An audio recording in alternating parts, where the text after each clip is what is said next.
నమస్తే, welcome to hit TV. నా పేరు నరేష్. జగన్మోహన్ రెడ్డి పొదిలి పర్యటన ఎట్లా ఉంది ఏందో తెలుసుకుందాం. మనతో పాటు ప్రముఖ రాజకీయ విశ్లేషకులు కేఎస్ ప్రసాద్ గారు ఉన్నారు. సార్ నమస్తే. నమస్తే అండి.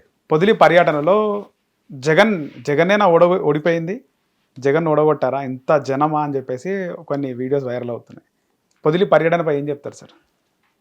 ఇప్పుడు రాష్ట్రంలో సంవత్సర పాలన కంప్లీట్ అయిన తర్వాత ఇది ఇప్పుడు మే 24 ఇప్పుడు ఆయన పిలిపించాడు పొదిలి వెళ్ళడానికి. So this all designed programmes. కానీ అక్కడ ఒక అంబిగ్యూటీ డ్రైవ్ అయింది.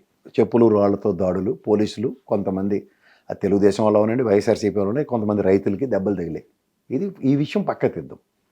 ఇప్పుడు మార్క్ఫెడ్ త్రూగా వాళ్ళకి ఒక కాంపిటేటివ్ రేట్ ఇవ్వడం, యావరేజ్ ప్రైస్ ఇవ్వడం కూడా జరగట్లే. నిర్దిష్ట గవర్నమెంట్ నుంచి తీసుకోవాల్సిన ప్రమాణాలు ఏవీ చేయట్లేదు. ఈ ముఖ్యంగా పొగాకు రైతులు పడుతున్న తీవ్ర సమస్యలు, తర్వాత ఆర్బీకే సెంటర్స్ త్రూగా గత ప్రభుత్వంలో జరిగిన దాంట్లో అనాపైసే జరగట్లేదు. ఇప్పుడు ఏదైనా సరే ఒక రేట్ ఇవ్వాలన్నది రేపు 4 రోజుల తర్వాత పెరగడానికి ఉంటుంది కదా, తగ్గడానికి ఉండదు కదా. ఇప్పుడు డిమాండ్ సప్లై దాంట్లో ఇవాళ 6 వస్తువులకు సంబంధించిన ఏ అంశం తీసుకున్నా సరే కనీస గిట్టుబాటు ధర రాకుండా రైతులు నలిగిపోతున్న దగ్గర, మొన్న మిర్చి యార్డ్ రైతుల దగ్గరికి వెళ్ళాడు గుంటూరులో, ఇవాళ పొదిలి వెళ్ళాడు. ఈ రెండింటికి వెళ్ళిన దగ్గర రైతుల యొక్క తీవ్రతని ప్రభుత్వం కనీసం బీమా సదుపాయం, అకాల వర్షాలతో వాటితో పంట నష్టాలకి బీమా సదుపాయం కూడా లేకుండా, తర్వాత కేంద్ర ప్రభుత్వం 2 విడతలుగా ఖరీఫ్ రబీ సీజన్లకు ఇచ్చిన కేంద్ర దీన్ని వీళ్ళు 20,000 ఇస్తామని చెప్పారు. సంవత్సరంలో 2 సార్లు కేంద్ర ప్రభుత్వం ఇచ్చింది, ప్రజలకైతే ఇవ్వలే కదా రైతులకి.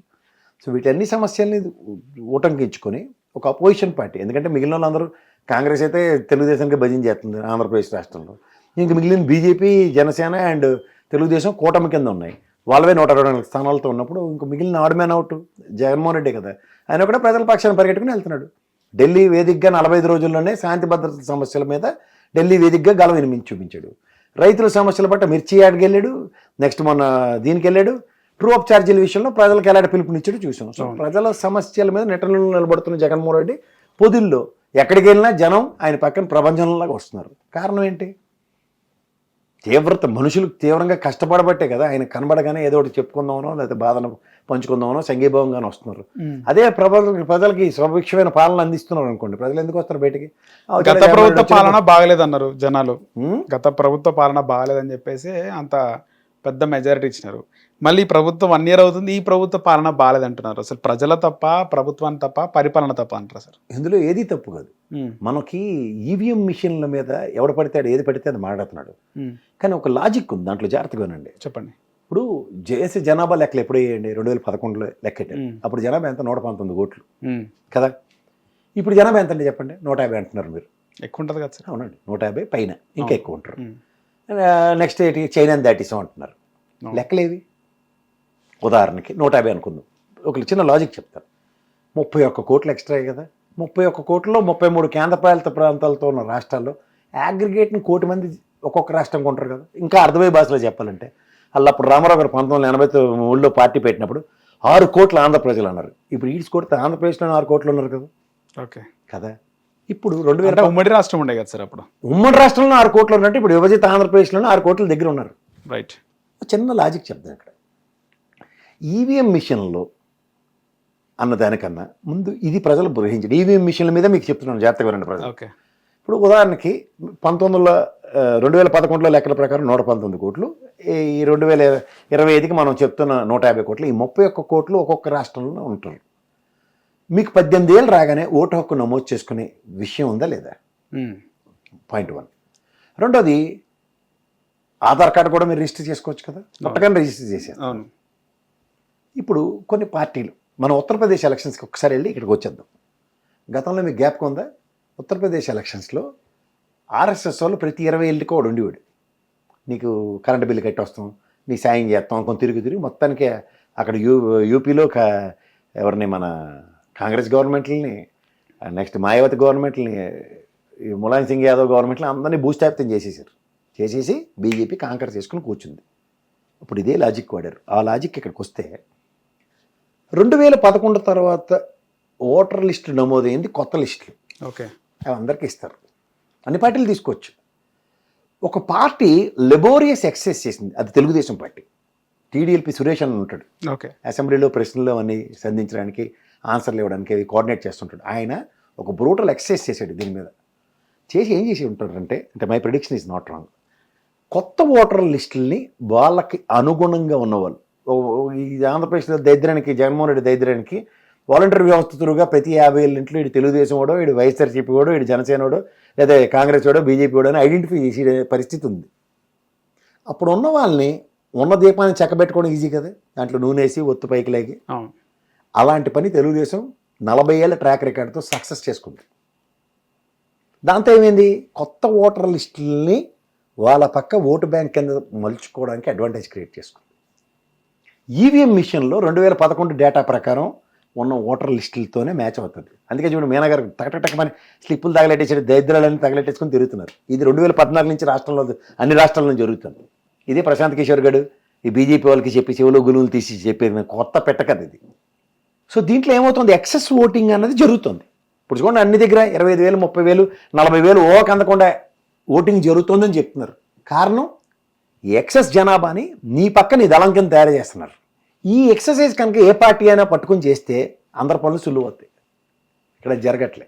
మీకు కావాలంటే చూడండి 40% స్థిరంగా ఉన్న తెలుగుదేశం ఓటు బ్యాంకు, వైఎస్ఆర్సీపీకి కూడా స్థిరంగా ఓటు బ్యాంక్ ఉంది. ఇది 4 దశాబ్దాల పార్టీ, అది 1 దశాబ్దం పార్టీ. అవును. ఈ లాజిక్ ఎవడు బుర్ర ఉపయోగిస్తే అది పని అవుతుంది.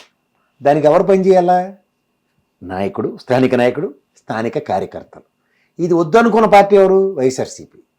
గతంలో ఆడ ప్రశాంత్ కిషోర్ గడి తని తెగిలేసిన రిషి గారిని తీసుకొచ్చి ఐప్యాక్ పెట్టుకుంటే ఆడ కార్యకర్తలు నాయకులు లేని పార్టీ సంధించుకున్నప్పుడు ఏమవుతుంది, ఈ దరిద్రమే అవుతుంది. ఓకే, ఇక్కడ నా పార్టీ, నా కార్యకర్తలు, నా నాయకులని ఈరోజు కూడా చంద్రబాబు నాయుడు గారు అదే మాడుతున్నారు. దానివల్ల ఏమవుతుంది, 2,000 ఇలా కనెక్ట్ చేస్తే కరెంట్ స్పార్క్ వస్తుంది. అదే కార్యకర్త పవర్.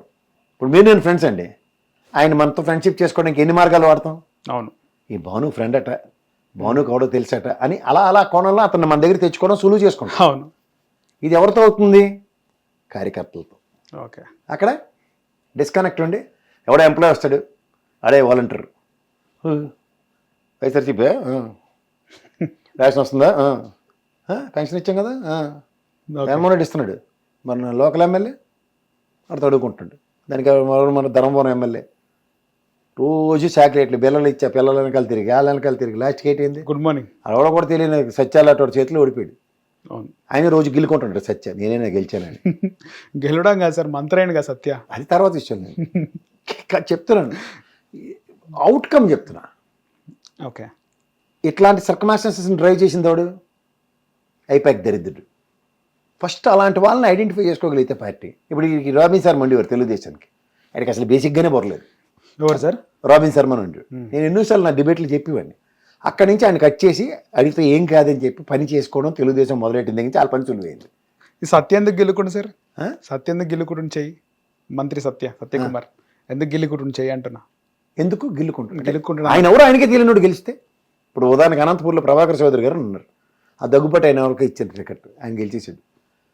ఇవన్నీ ఎలా గెలుస్తారు, గెలవడం ఒక ఎత్తు అయితే మంత్రి పదవి రావడం కూడా ఒక ఎత్తు కదా సార్. అది వేరే సంగతి సార్, వెనకాతల మీకు పనిచేసే విధానం ఉంటుంది.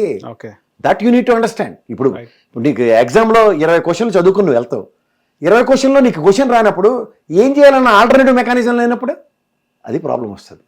ఓకే, రైట్ సార్, ధన్యవాదాలు. హిట్ టీవీ యాప్, ఇందులో short news, live news, entertainment shows, movies, digital magazines తో పాటు మీ జిల్లా వార్తలను కూడా ఫ్రీగా చూడొచ్చు. ఇంకెందుకు ఆలస్యం, వెంటనే హిట్ టీవీ యాప్ ని డౌన్లోడ్ చేసుకుని ఫ్రీగా ఎంటర్టైన్మెంట్ పొందండి. Hit TV app, hit TV app, please download hit TV app. Hit TV app ని ఫ్రీగా డౌన్లోడ్ చేసుకొని ఎంజాయ్ చేయండి. మీకు నచ్చిన ఎంటర్టైన్మెంట్ కోసం హిట్ టీవీ యాప్ ని ఫ్రీగా డౌన్లోడ్ చేసుకుని ఎంజాయ్ చేయండి. హిట్ టీవీ యాప్ ని డౌన్లోడ్ చేసుకుని ఆస్వాదించండి, ఆశీర్వదించండి. ఇంతమంది సెలబ్రిటీలు హిట్ టీవీ యాప్ ని డౌన్లోడ్ చేసుకోండి అని చెప్తున్నారంటే ఎంత మంచి యాప్ ఆలోచించండి. అమెరికా అమెరికా అమెరికా అమెరికాలో చదవాలనుకునే వాళ్ళకి విశ్వసనీయమైన పేరు మన శౌర్య కన్సల్టెన్సీ. UK లో 1 year masters, UK లో 1 year masters, 2 years work permit up to 5 years visa. Contact Saurya Consultancy. Contact 89851 89851.